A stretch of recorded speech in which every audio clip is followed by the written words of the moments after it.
जैसे ही आपका बच्चा क्लास 10th में जाएगा, राइट, एक ऑप्शन उसके पास आएगा।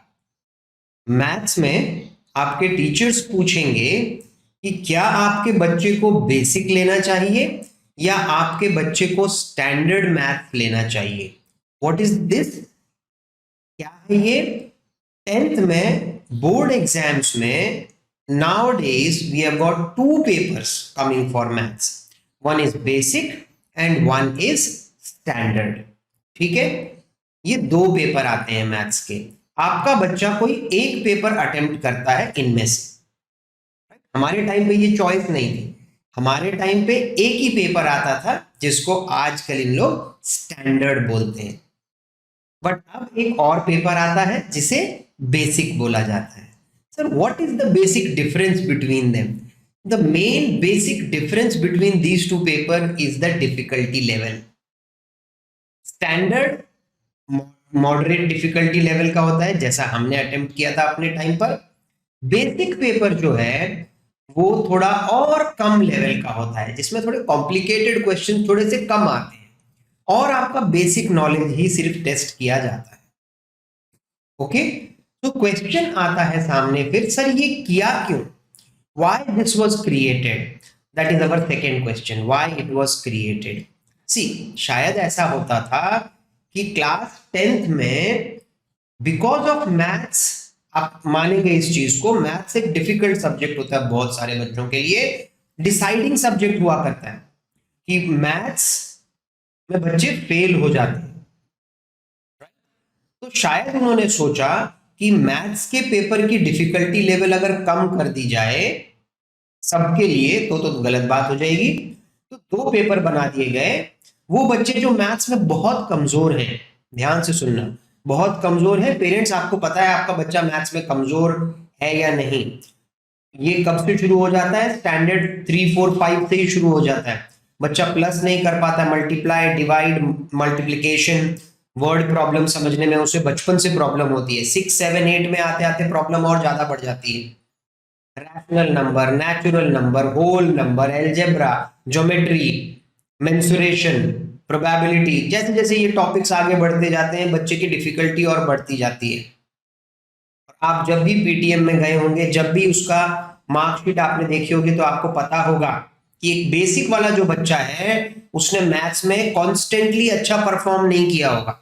अच्छा परफॉर्म नहीं किया होगा से मेरा मतलब है जस्ट पास हुआ होगा, या हो भी सकता है फेल हो गया हो, बट उसको प्रमोट कर दिया गया होगा। ठीक है, तो वो आपको पता है आपके बच्चे के बारे में।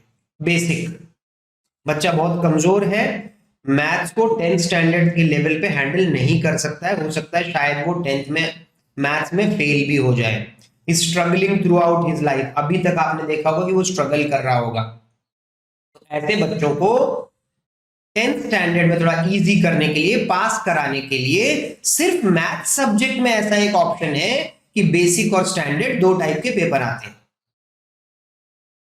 ठीक है, अगर आपका बच्चा अच्छा कर रहा है, 60, 70, 75% कर रहा है, तो फिर तो वो स्टैंडर्ड लेवल पर ही है, उसको बेसिक में जाने की बिल्कुल जरूरत नहीं है। हाँ, तो ये क्यों क्रिएट किया था? ताकि वो बच्चे जो बहुत ही कमजोर हैं, जो शायद फेल हो जाए मैथ्स के कारण, तो चलो मैथ्स में इजी पेपर दे दिया, तो अब शायद हो सकता है पास परसेंटेज बढ़ जाए, ज्यादा बच्चे पास हो जाएं, 10th स्टैंडर्ड क्लियर कर जाएं और आगे वो जो परसू करना चाहते हैं लाइफ में वो कर सकें। मैथ्स उनके लिए एक क्या बोलते हैं, रास्ते का पत्थर या रोड़ा ना बन जाए, शायद इसलिए ये बेसिक शुरू किया गया था। ओके, इसके इंटेंशन को समझिए। अच्छा, what my child should take, मेरे बच्चे को क्या लेना चाहिए? देखिए, एक तो आपको अपने बच्चे के बारे में एग्जैक्टली सब कुछ पता है, ठीक है, टीचर्स को भी पता होता है, वो भी आपको सजेस्ट कर सकते हैं कि बेसिक लेना चाहिए आपके बच्चे को कि स्टैंडर्ड, बट उसकी इन एंड आउट स्टोरी आपको पहले से पता होती है।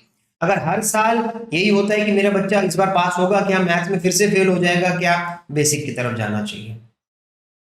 बेसिक की तरफ मैं क्यों बोल रहा हूं? देखिए, कुछ लोग ऐसे हैं वो बोलेंगे नहीं बच्चे को स्टैंडर्ड ही लेना चाहिए, उनके अपने कुछ जस्टिफिकेशन हैं। बट ये क्रिएट क्यों किया गया था? ताकि वो बच्चे आराम से 10th स्टैंडर्ड पास कर जाए, क्योंकि 10th का पेपर इनके लिए थोड़ा सा इजी आता है। साल भर कोई इनको रिलैक्सेशन नहीं होता है, साल भर इनको भी दूसरे बच्चों की तरह उसी टेक्स्ट बुक से पढ़ना है, ठीक है। क्वेश्चन पेपर्स भी जनरली यूनिट टेस्ट जो होते हैं वो एक ही आता है, अलग नहीं आता दोनों के लिए। सिर्फ प्री बोर्ड लेवल पे जाके और बोर्ड लेवल पे जाकर के अलग पेपर इनको मिलता है। थोड़े से क्वेश्चंस इजी होते हैं, पास करना थोड़ा सा आसान होता है। बट इसके साथ साथ में याद रखिए सीबीएसई ने एक क्राइटेरिया और डाल दिया है, जो शायद 1-2 साल से फॉलो नहीं कर रहे थे बिकॉज ऑफ कोविड।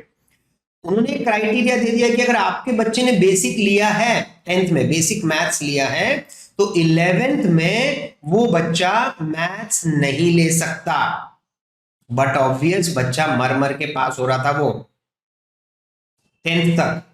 ठीक है, आप चाहेंगे ही नहीं कि वो बच्चा 11th में मैथ्स ले, बिकॉज 11th तो और एक डिफिकल्ट लेवल पे मैथ्स को लेकर के चले जाता है, तो आप चाहेंगे ही नहीं। तो बेसिकली बेसिक वो वाले बच्चे लेते हैं जो आगे तो उनको मौका दिया जाए तो वो मैथ्स लेना ही नहीं पसंद करेंगे, राइट। सो इन्होंने भी वही क्राइटेरिया डाल दिया कि जो बच्चा बेसिक लेगा वो 11th में मैथ्स ना ले या नहीं ले सकता है।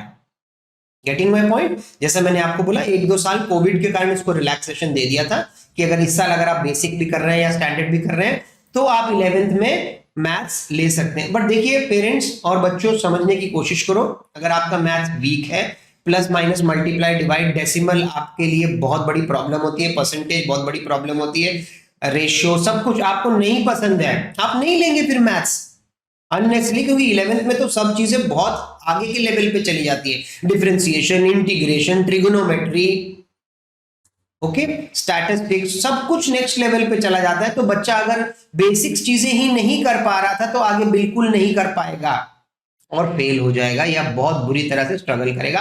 तो why to put him into all these things, basic लीजिए, आगे आपको दूसरे ऑप्शंस आप परसू कर सकते हैं, आर्ट्स ले सकते हैं, कॉमर्स ले सकते हैं, या फिर बेसिक अगर आपने लिया है तो आपका बच्चा हो सकता है फिजिक्स केमिस्ट्री में अच्छा हो, बायोलॉजी में अच्छा हो।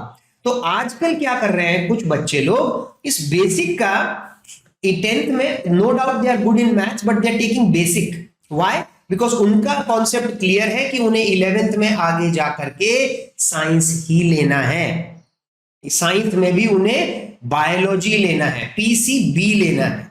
तो वो बच्चे जो पीसीबी लेना चाहते हैं उन्हें तो मैथ चाहिए ही नहीं आगे, वे वेरी क्लियर, तो वो स्टैंडर्ड की जगह कई बार बेसिक ले लेते हैं। क्यों सर? ताकि 10th स्टैंडर्ड में बेसिक का पेपर स्टैंडर्ड के पेपर से इजी आता है, लास्ट टाइम वो 10th में अटेम्प्ट करेंगे मैथ्स तो वो अच्छा स्कोर करना चाहते हैं और बेटर मार्क्स स्कोर करना चाहते हैं।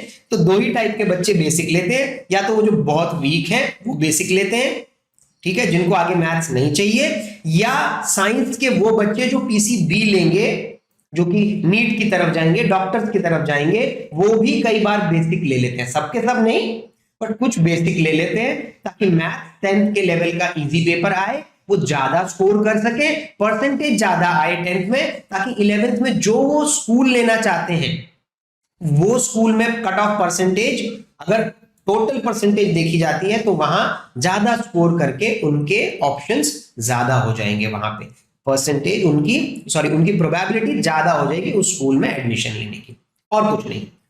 तो याद रखिए 2 डिविजन्स है, बेसिक और स्टैंडर्ड। आपका बच्चा बहुत कंसिस्टेंटली पुअर था बचपन से, आप बेसिक ही लीजिए, please don't go for standard.